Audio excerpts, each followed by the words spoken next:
Welcome to Season 2, Episode 4 of FBC Seminoles' The Table Podcast. This season is titled Seeds of Eden, and will dive into practical Christian living and how anyone can make a difference in the lives of those around them. On today's episode, you will hear from Tanner Moore, Todd Warren, Sean Decker, and Garrison Jones. Thank you for joining us at the table. All right, guys, welcome back, man, to Seeds of Eden.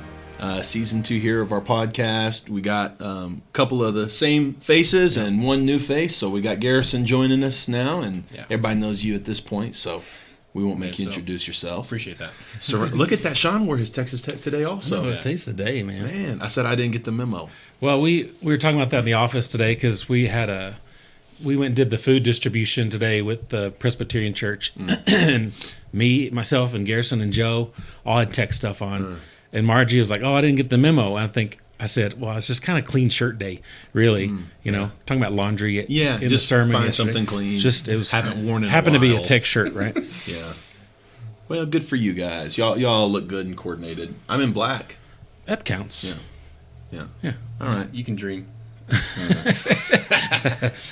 I prefer my logo over the tech one, but that's nice too. Yeah.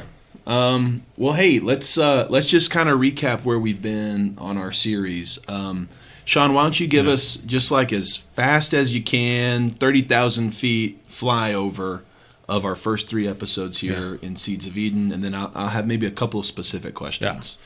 So Seeds of Eden is what we're calling this series, right? And this idea of that really the opposite of Eden in biblical terms is Babylon, and that's really the anti-Eden place, but also the ideal. We talked about that a few times ago. And how can we create Eden, where we are, that place that is close with God, and the place that it's perfect, or it's good, and it's it is nearer. Everything is as it should be. Yeah, everything is as it should be. But also, how do we do that when we're in Babylon? And you took us, we went to Jeremiah 29. That's right. Which has the scripture that's on a lot of pillows, right? And, made Hobby Lobby $1 million. That's right. And that we quote that God knows the plans he has for us, but if we back up, he also said, but you're going to be Israel, you're going to be in 70 years of slavery. Right. But I love this. But while you're here, while you're in Babylon, pray for the welfare of Babylon. Right. Bloom where you're planted, for lack of a better word, right? That's right. Build gardens, have families, marry, that kind of stuff. Right. And so we talked about really this idea of how can we be a gardener in the Eden that we've been entrusted with in the middle of Babylon. Yeah. Right. How can you cultivate the Babylon you live in? Yeah. To grow and bloom like the Garden of Eden. Yeah. Yeah. And we talked about the tension between kind of both worlds, right? Like having one hand in Babylon where we're supposed to be, and the other hand in Eden, or the other hand really in heaven is kind of this is what we're thinking about. Yeah. And bridging the gap, and even bridging the gap for other people, right? And how much of life, our Christian life, is standing in some kind of a gap, a gap between heaven and earth, a gap between Eden and Babylon, a gap between peace and chaos. So much of living life as a Christian is standing in that gap and living in tension. And that's what I wanted to open us up with right here is, what do you remember, or what are your thoughts about that tension that we've talked about? And did you have a chance to think any more about it, or do you remember anything that maybe stood out to you? Garrison, I know you're new, and maybe you had some thoughts about just that tension that we feel, the pull between sin and righteousness. Yeah. And also, though, between the Babylon, which is a good place to be, and Eden, which is a good place to be, and trying to pull those two together. Yeah, I think one of my favorite things from the first few episodes was talking about insulating, not isolating. Good. That was a great analogy of we insulate ourselves, we protect ourselves, but we don't isolate ourselves. Yeah. We're doing our DNA class right now is one at a time, and one of the episodes is called proximity. And so we all have our place we like to go to be comfortable, to get away, and those places aren't bad. But if we stay there forever, we never get in the messiness. And tension's messy, but it's also right where we're supposed to be. So That's good. Any other thoughts from you guys?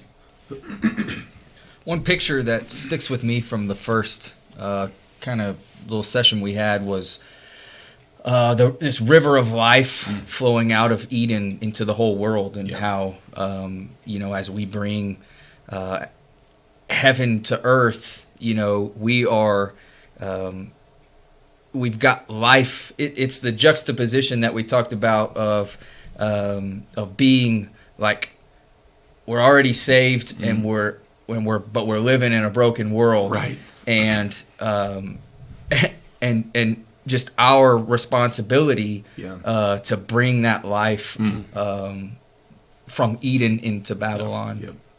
Just that picture stuck with me. Cool. I like that.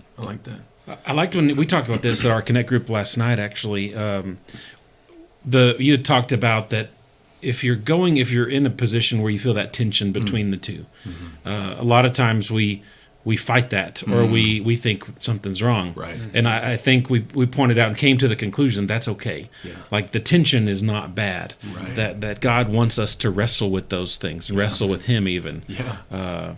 And that was, we had a pretty good kind of talk branching out of that, because I think we maybe we have this idea in our head that things, if we're in Eden, things should be good all the time.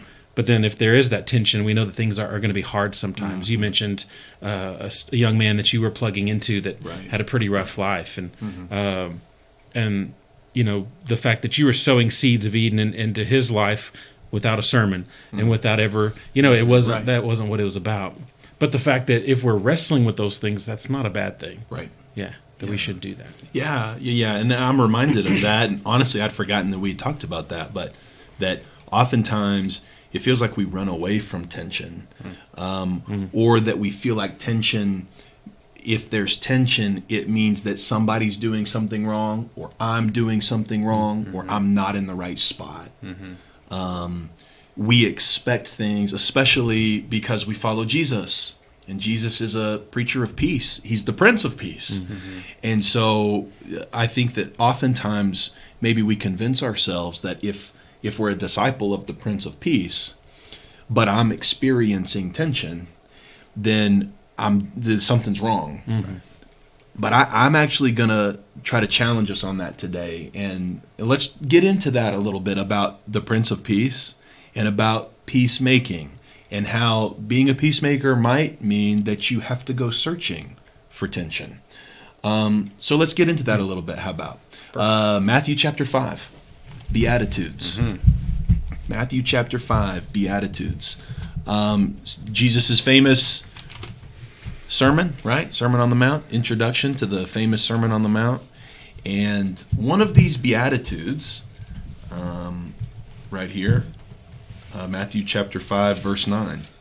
It's really, they're short, but Garrison, read that one for us. Sure. Just verse 9? Yep. Blessed are the peacemakers, for they will be called sons of God. Blessed are the peacemakers. When you first hear the word peacemaker, just instantly what comes to mind? Resolving conflict. Resolving conflict.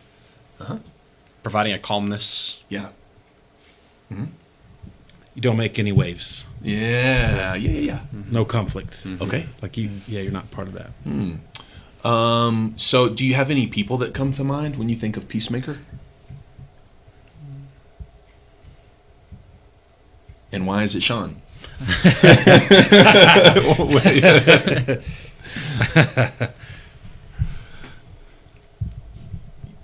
I'll let y'all talk for a little bit, and then I'll say why my person when I think of peacemaker is Sean. But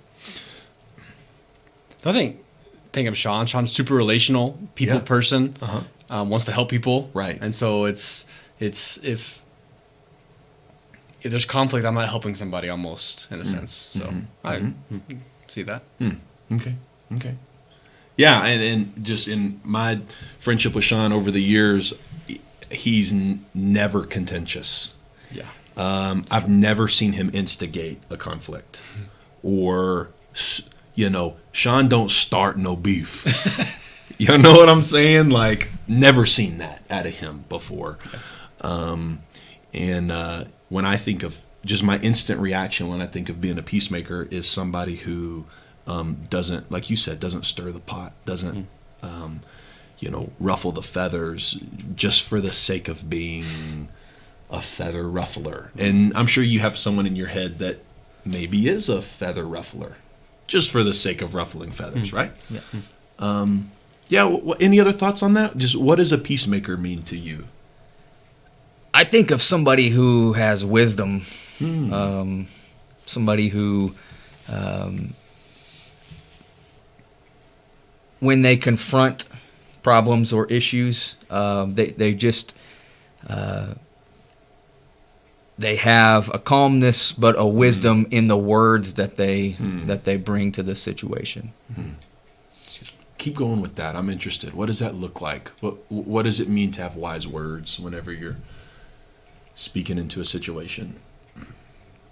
Well, I think a lot of it, or some of it at least, comes from identifying, like, having an end goal almost. Not being a slave to the moment, maybe, or to the emotions of the moment, but to have convictions about how things should be. Not overreacting. Yeah. Keeping a calm level-headedness. Like having a broader perspective than what's happening right in front of you. Right. To be able to see past this conflict. And I like what you said, to be able to see things as they should be and see things as they are, be able to keep that perspective. That's good. I like that. What else, John? It looked like you maybe had something to add there, and I cut you off. No, I think that's when I think about. So I'm not a super big conflict person. I don't run to it. There's been times in my life when I think I ran away from it, and even growing up, I think there were seasons of sweeping things under the rug and hoping they don't affect you or whatever. And I don't think that's being a peacemaker. And I think maybe I've learned that along the way, that it doesn't mean people walk all over you, right? And it doesn't mean that you shy away from everything that's hard. Yeah. And I think that's part of growing up too. So it's not avoiding conflict. Yeah. But I think maybe it's how you handle it, and are you seeking to resolve, or are you seeking to, I don't know, escalate? Yeah. So that was going to be where I wanted us to head in this conversation. So let's do that for a little bit. My next question was going to be, is there a difference between avoiding conflict and making peace? For me, I think that oftentimes, like when I think of a peacemaker, oftentimes I think of somebody, and I'm not trying to, just because I just talked about how I think about Sean, and I think Sean really is a peacemaker. But a lot of times what comes to my head is somebody who doesn't participate in conflict is a peacemaker. But let's dig into that a little bit. Is there a difference between avoiding conflict and making peace? And if so, what's the difference? Well, if you make peace, there has to be the opposite of peace, right? So if beforehand. Yeah. So if you're avoiding conflict, you never really have reason for peace because you always have it, if that makes sense. But if you're a peacemaker, then you go into a conflict and help resolve, help balance, help. Yeah. So to me, that's kind of how I see the difference. Okay. Yeah. What else? What do you think? What's the difference between, or how do you hear the difference between avoiding conflict maybe and making peace? Well, just the word making is like it's creating something. Avoiding is like the absence of it. Yeah. And I think there are convictions that come with making, like intentionally making peace. Something that's meaningful or important to you would cause you to do that. Which one do you think Jesus is calling his followers to here? When he says, "Blessed are the peacemakers, for they will be called children of God," do you think he's talking about avoiding conflict? Or do you think he's talking about making peace, like creating peace? in places where it previously did not exist, like you just said. What do you think? I think the obvious answer is the second one, but I think we would like to think it's the first one sometimes. Yes. How come? Because it's easier. Yeah. It's easy to say, I'm a peacemaker, so I'm not going to get involved in that. Yes. Right? Whereas really we're being called to come into the situation and help. You know, it's just easier. Being a pacifist, and I use that term not politically, but relationally, being a relational pacifist is not being a peacemaker. Right. It's being a withdrawer. Maybe. Sounds good to me. That's a word. It's being one who withdraws. Yeah. Yes. How about? Yeah. Okay. What else? Let's keep going with that. Which one is Jesus calling us to? And maybe why is like you said, avoiding conflict is easier. Why is that? Conflict is messy. I mean, it's, It is. It's unknown. right. Well, there's some pain that goes with that, right? You could say tension. Yeah, Yeah. Well, and we have this picture of Jesus, this meek lamb. Like here's Jesus as that person, Right. And so that speaks to avoiding conflict at all costs. Like, no, he was just gentle. You know, we have that idea of Jesus, but that's not at all who he was. And I mean, he was right in the middle of the tension, and not to create conflict, but he was creating peace ultimately, right? And I think y'all alluded to it, that there is that end goal in mind when you're going in. You're seeing what's ahead and what we're trying to get to, and sometimes it's going to be messy in the process to get there. So I think people try to put Jesus in that box that he was the peacemaker in him was avoidant and not just didn't get involved. Well, that's not right. Yeah, it's not true. I mean, he got himself crucified. Yeah. For being in the middle of tension. Right. And challenged them. And challenging people. Yeah. So, boy, there's so many questions. Okay, how about this one? So, like, historically speaking, what's going on in Jesus's world, in his immediate world, that's causing an absence of peace? Romans are persecuting Jewish people, so Romans are in charge and treating them badly. That's one thing. Roman occupation of Judea, right? And then within the Jewish world itself, you've got several different divisive groups or Jewish sects who all have their slightly different version of interpreting the scriptures, Right.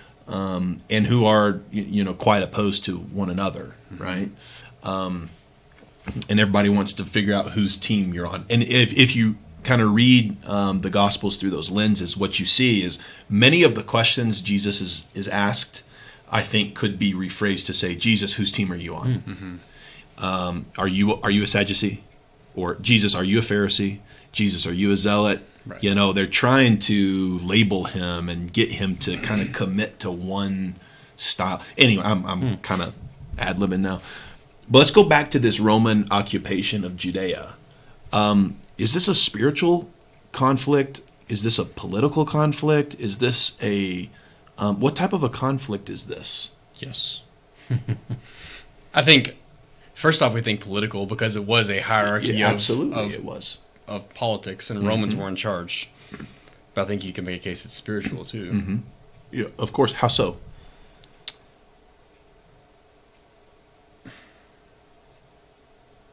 I don't know. I mean, you could go into it like this idea, it's just another Babylon. It's another ruler of the Jewish people that they, got themselves into basically, like over and over and over. They were ruled by other people. Right. And so there is this pull to be Roman in the way that they live and act and worship. So they're pulled probably in two ways. Sure. And I mean, Caesar is claiming what about himself? Deity. Yeah. Yeah. He says he's God on earth. Yeah.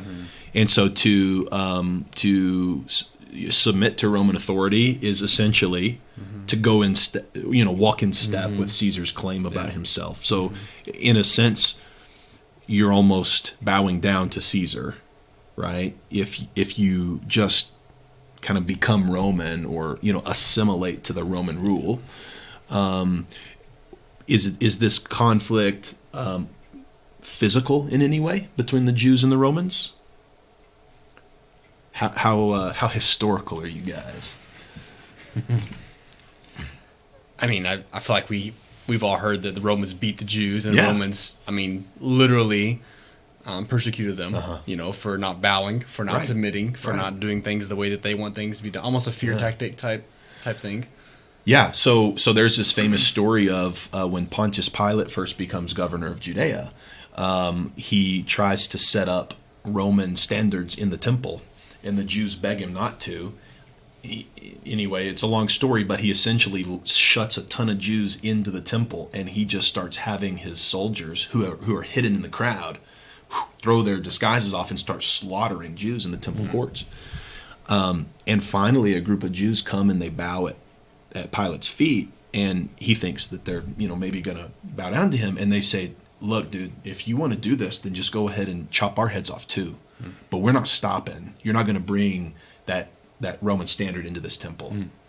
And Pilate is so moved by their courage that he actually backs off. Wow. But that's so okay. So Jesus tells these people, "Blessed are the peacemakers," and that's the world he lives in. Political conflict, physical conflict, spiritual conflict. And when I think of the absence of peace, if I'm a Jew living in Jesus' world, instantly I'm thinking about the Romans who are here with us. And Jesus says, "Blessed are the peacemakers."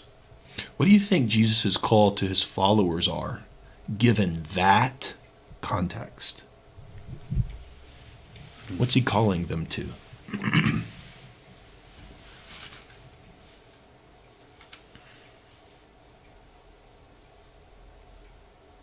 I think there's a couple of things. I think you could say that he was saying, just submit and quit trying to fight back. You could say that. I don't think that's could. what he's calling them to. That would be avoiding conflict, That'd be wouldn't avoiding it? conflict. Well, it would be one way of avoiding But I conflict. think that's how many would interpret it. Yeah. But I think too, you have the instance where, for example, when Jesus is being taken and Peter cuts off the guy's ear. Yeah. Right. And Jesus says, "No, that's not what I'm talking about." Right. Right. So I think you can go a myriad of ways there. You can. But are all the ways you could go the right way? No, of course not. Yeah. So let's talk about it in terms of what we've already talked about in this study. We've said, well, if you want to be an Eden planter who lives in Babylon, when you live in Babylon, there are two obvious and somewhat easy choices. Become Babylonian, which is in a way avoiding conflict. That would be what you just mentioned. Right. Just submit to the Romans. Don't fight back. Just do what they say. Right. Be gentle. The other side of that is isolate. Withdraw to the desert so that you don't have to deal with the Romans, and find a place where there is no conflict so that you can be at peace. Right? But is either one of those instances actually making peace?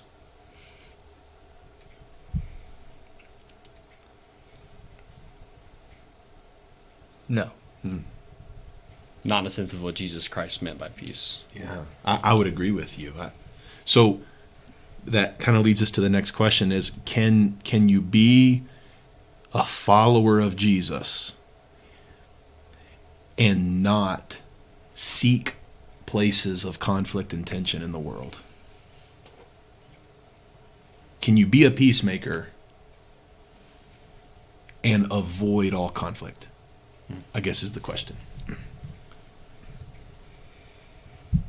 Look, son, I don't think you're, like Todd said, I don't think you're making anything. If peacemaking requires action, and I think avoiding, you're not making a choice there. You're choosing to not act. I think you're enabling also.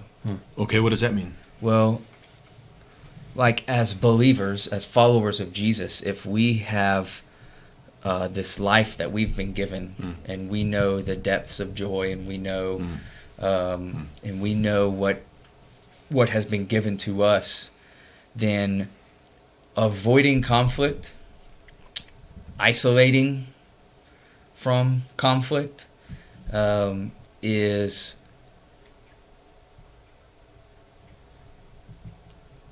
well, it's not loving. Like, I mean, it's not loving to those who don't have that same thing. And like I say, enabling. If we know a better way, and we just allow whoever it is to live Babylon to live like Babylon, then I mean that's enabling. We might as well be Babylonian, right? That's a great point. So, we were talking about sports before we got on the air here, and I know we talked about sports in other episodes, but I am interested. I think about this a lot of times in terms of offense and defense, and about when you're, as a Christian, are you playing offense or are you playing defense? I think that, before I say what I think, what do you think? What's the most common strategy for Christians today to play offense or to play defense? Well, we talked about this in our Sunday school class, like early in the fall. And I just mentioned how when I look back at the prayers that I've prayed for, let's say my daughter or my son, it's always been, please keep them from protect them from evil and from and it's never, please allow them to go out and give your life to those around and run into the darkness and be light in the darkness. That's a scary prayer to praying for your kids, isn't it? Scary prayer. Wow. Yeah, but yeah, I mean, you're right on the money, and so that would seem to mean that's a defensive prayer. Yeah. I don't know. What do you guys think? Do we normally in church today play offense or defense? Nah, defense. I agree with Todd. Just what Todd said. We're the tension's scary, and so we defend. Rather than dive in face first into it. Because it's unknown, and unknown is hard. Keep Babylon out so that we can keep Eden to ourselves. Right. So, Jesus tells this parable in several of the Gospels about talents and burying talents, right? I think that this is what he's talking about in that parable. A lot of times when we read the parable, we think about, what Jesus means by talents is the talent that God has given me. But he's talking about money. Talent is a form of money in his world, right? So that's a bad translation for us. It's an unfortunate coincidence that the word is talent.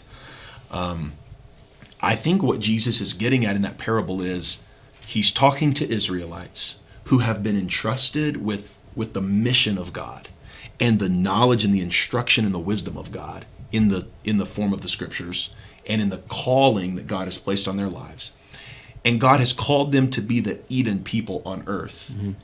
And they're burying their gift in the sand, and they're on defense.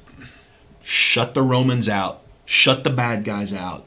Keep all of the good blessing of God to ourselves. And when God gets back, he says, you wicked, lazy servant. At least go put it on, with the banks and get interest on it. And the point is not, use your talents for God. I think that's a natural kind of like developing of that parable. But I think in the immediate moment right there, he's getting on to the Israelites and saying, you're the Eden people on this earth. And you've been playing defense the whole time. And your call is to garden, not to store up the fruit in storehouses so you can make sure you eat. You've been called to cultivate the Babylon that you're living in, but all you're doing is harvesting the fruit and hoarding it. Is that relevant at all to our world today? And maybe what could we take from that as Christians today? What does that look like for us now? I think we try and justify our behavior a lot of times. The same type of deal. God, I didn't do that like you wanted me to, but at least I didn't fill in the blank. I think it's the same type concept for us, application wise. You know, I'm not perfect, God, and I know that I'm not playing offense great, but at least I didn't fall off the cliff and do that thing that guy did or whatever. You know, I think it's kind of a similar concept. Yeah. What else? Let's go with that for a little bit.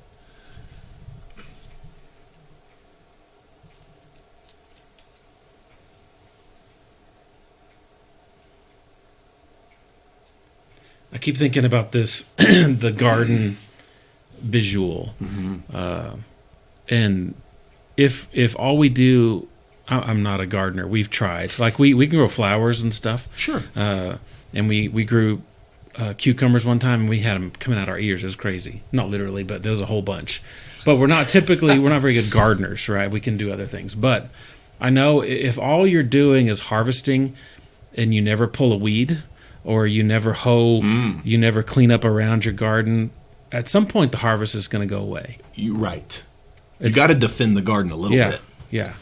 And so I think there's, whether we call harvesting offense or defense, whether we call weeding the garden offense or defense, okay. Like there's got to be both. Yeah. Or the harvest at some point will be choked out, and it's going to be void. You have to insulate yourself from Babylon, like what we were talking about. Yeah.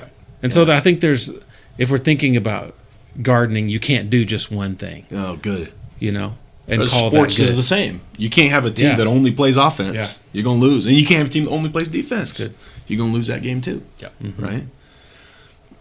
So if we're thinking about making peace, we're thinking about, gardening in Babylon, and we're thinking about playing offense some, not just only playing defense, but hey, go shoot the ball a little bit. Right? Yeah. Where are there places in our world where there is no peace?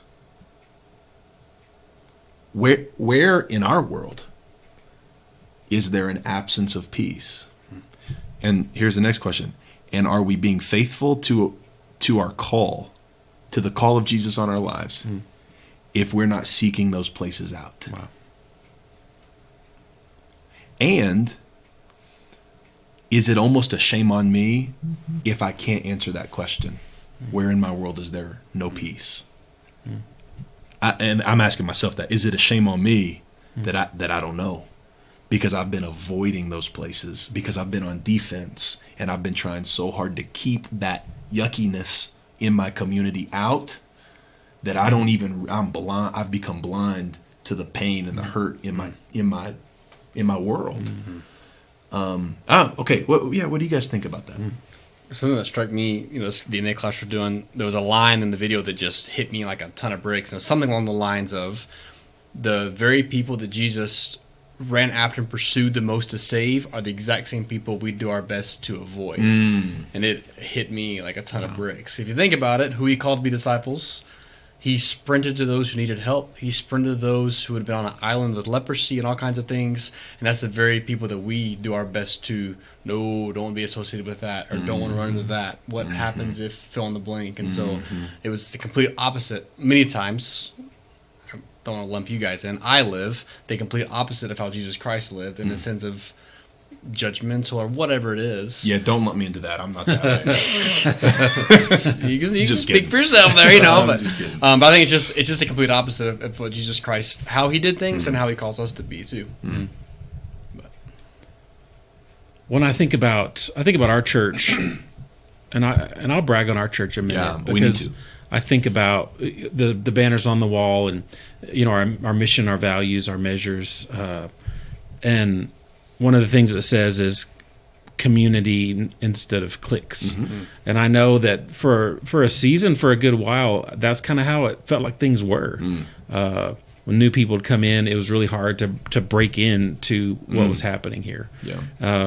And it was, and we acknowledged that as a church years ago when we were going through a lot of this divisioning process, and we had to repent of some of those things and how we were. And so that community, not cliques, was really an aspirational kind of goal.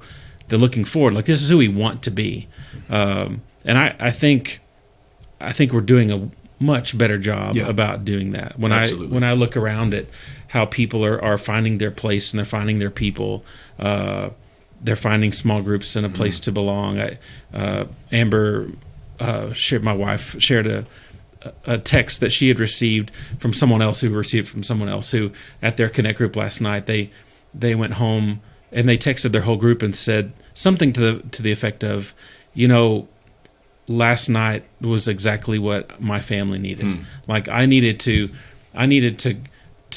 be taken care of last night, and I felt like I really was. And they said that was exactly what my soul needed, and I'm like, man, like that's gardening, right? And so I think people are finding their place and they're feeling welcome and they're finding community. Can we do better? Of course, we can always do better. There's plenty of Babylon to be gardened. But I think that's still, we have a ways to go. But I see us making a dent in some of that. Absolutely. Yeah, absolutely. And as we think about this, I think if you're listening in, and for us at the table, I think the question for us to consider is, have I been living my Christian life trying to avoid bad things and avoid wrong and avoid darkness? And that's not bad. Right. It's not bad to want to keep yourself from sin, right? It's not bad to want to avoid, allowing brokenness to creep into your life, right? So we're not saying just, hey, anything goes, go do whatever you want. No. But on the other hand of that, I think that the church today has scared itself into avoiding the advancement of hell in our world. And I think sometimes we're so afraid of hell that we forget that Jesus said, the gates of hell will not stand against you. That was a promise, right? And I know I've said it before, but gates are a defensive structure. When Jesus said that, hell was the team playing defense. And Jesus said, they can't stop you, so go score, right? Is basically what he's saying in that moment right there. I hope that if you're listening to this and you guys here at the table, that you feel empowered and emboldened. That, hey, part of my call is not just to avoid sin, not just to avoid conflict,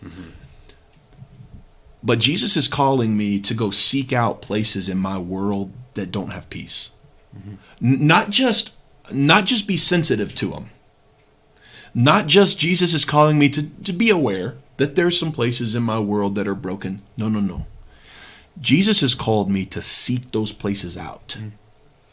Not so I can participate, but so I can garden them.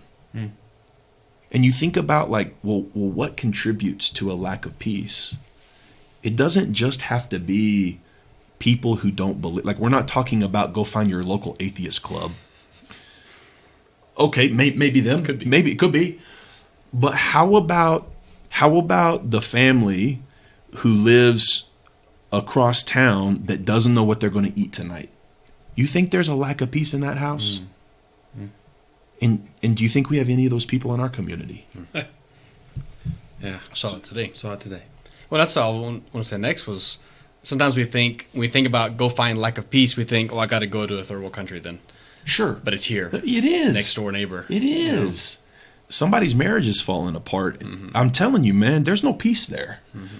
Somebody's kid is struggling. There's not peace in that house. Somebody's house is falling apart. I don't know if you've ever lived in a house that's fallen apart, but I think if I'm living in a house that's fallen apart, I'm probably not going to have a whole lot of peace in my life, right?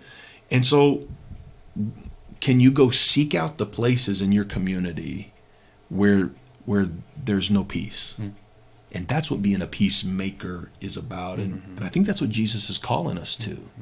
And so as we get into kind of, this kind of episode is we're really getting into these practical ideas of how do we live a Christian faith? How do we live out our Christian faith in the meantime? Well, we can't run away from Babylon. we have to cultivate it, but we can't enable Babylon to keep existing, like you pointed out, either. How do we cultivate and bring peace, right, into the Babylon that we live in? And we garden, and the only way to do that is to seek the places that are dark, to seek the places that are broken, to seek out the struggle. And we kind of come back full circle now. And, you know, we said we started this episode by talking about how oftentimes we feel like tension is bad. And if I'm feeling tension, then that means I must not be following the Prince of Peace. But I'm going to suggest the opposite, that you can't follow the Prince of Peace if you're not ever in tension. Because that's what it means to make peace, is that you seek the tension so that you can solve the tension, right? Any closing remarks here to finish this one up?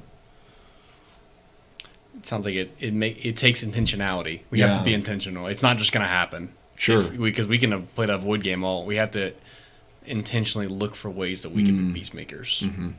Yep. Good. And know that it's going to be messy at times. It will be. Like gardening is messy, and there are thorns, and you're going to get hurt sometimes. But the ultimate goal, or the end goal, is worth it. It's worth getting dirty, getting messy. And that's going to be the topic for our next episode, is that gardening is messy. So good segue. And we'll wrap this one up there. Cool. Yeah, cool. Good job, guys. Thanks. Cool. Thanks for listening to FBC Seminoles, The Table Podcast. A new episode will be released each Monday. We invite you to pull up a chair and join our table each week as we dig into God's Word together.